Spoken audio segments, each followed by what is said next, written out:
Good morning, students. Today I will teach about second lesson from history. First, anti-colonial movement in Africa. Colonization of Africa. The African coastline had been explored in the 16th century and a few European settlements had come out.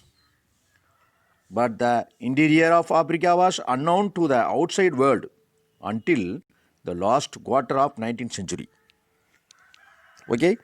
Then, nationalist politics in South Africa. There were two main political parties,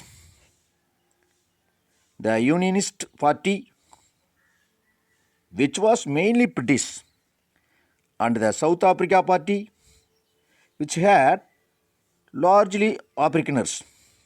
Okay? Then, a racist policy against the blacks. The Afrikaners pursued a harsher racist policy towards the blacks and the minority Indians. In 1923, an act was passed to confine the native residents to certain parts of towns. Okay? Then, dominion status for South Africa. South Africa had gained dominion status and thus had full control over foreign policy.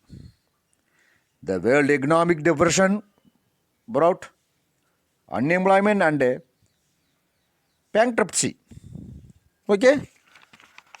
Then, South Africa during World War and its aftermath.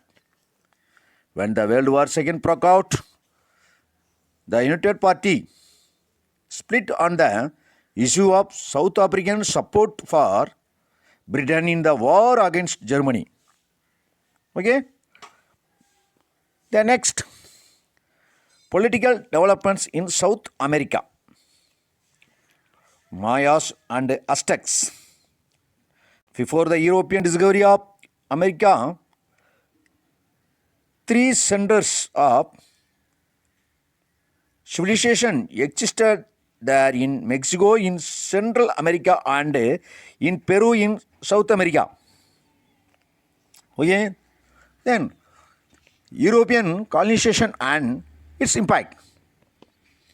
In the 16th century, when the Aztec were at the height of their power, the whole empire collapsed before a handful of adventurers led by a Spaniard named Hernan Cortes. Mexican civilization collapsed. Okay.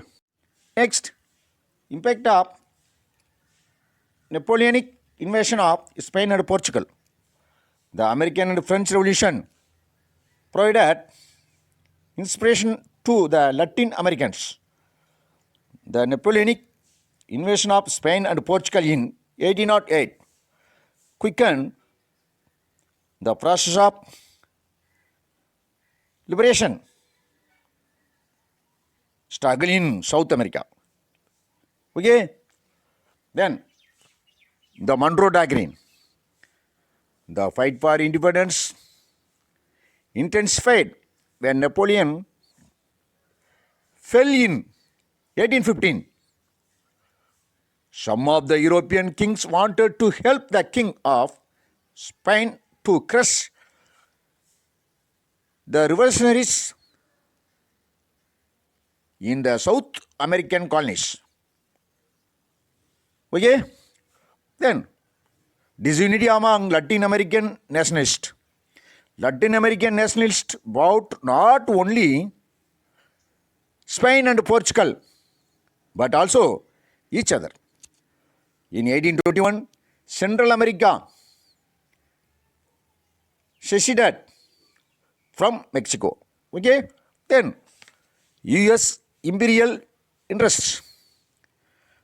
At the dawn of the 20th century, the United States had occupied Cuba and Puerto Rico after defeating the Spanish in 1898. The next, emergence of middle class and working class. The independence movement facilitated transfer of political authority, but it engendered no social or economic change. Again, last one, Great Depression in South America. The situation created by the Great Depression made it impossible for oligarchic regimes to accommodate the rising expectations of several assertive groups. Okay, that's all over. Thank you, students. One more thank you.